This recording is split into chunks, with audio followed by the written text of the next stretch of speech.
Telangana Bharatiya Janata party అధ్యక్షుడు ఒక బలహీన వర్గాల బిడ్డ బండి సంజయ్ ఉంటే పీక్ టైంకి వచ్చేటప్పటికి కారణం లేకుండా తొలగించేసారు. ఇవాళ భారతీయ జనతా పార్టీ తెలంగాణ పెద్ద ఉద్యమం జరుగుతుంటే బీసీలు ముఖ్యమంత్రి అభ్యర్థిని ప్రకటించిన పార్టీ శాసనసభ పక్ష నాయకుని బీసీలకు ఇయ్యలే.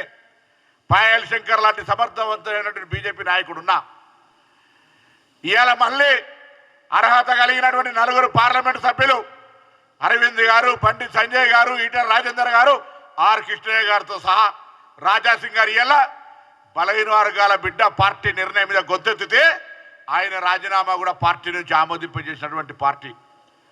ఇవాళ అడుగుతా ఉన్న తెలంగాణలో భారతీయ జనతా పార్టీ తన స్వరూపాన్ని బలహీన వర్గాలకు వ్యతిరేకంగా చూపెట్టుండొచ్చు.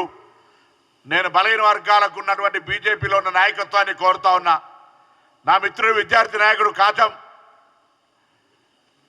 వెంకటేశ్వర యాదవ్ కావచ్చు, లేదా భారతీయ జనతా పార్టీలో ఉన్నటువంటి పార్లమెంటు సభ్యులు కావచ్చు, లేదా మేము విద్యార్థి దశలో ఆనాడు మండల్ కమిషన్, మురళీధరరావు కమిషన్ కొట్లాడినాడు మాకు నాయకత్వం వహించినటువంటి ఆర్ కృష్ణయ్య గారు కావచ్చు, ఇంతకుముందు చెప్పినట్టుగా 40 సంవత్సరాల నుంచి జగన్నాథరావు గారు, కేశవరావు గారు, వెంకటస్వామి గారు, బాలగౌడ్ గారు, మాణిక్రావు గారు, ఇట్లా అనేక మంది తపనయ్యేల వాళ్ళంతా కీర్తిశేషులై ఉండొచ్చు.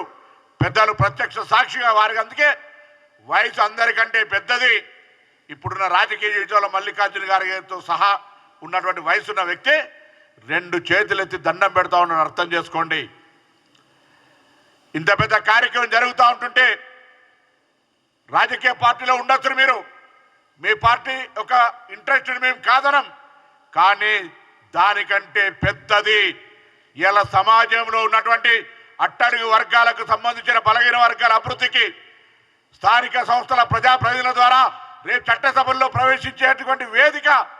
ఆ స్థానిక సంస్థల్లో నోటి కాడి కూడును చెడగొట్టద్దేమని మీ పార్టీలో మీరే ఒక రెబల్ థ్రెటన్గా మారాలి తప్ప ప్రభుత్వ నిర్ణయానికి ఎక్కడ కూడా విమర్శించేటువంటి పరిస్థితి రావద్దని కోరుతా ఉన్నా.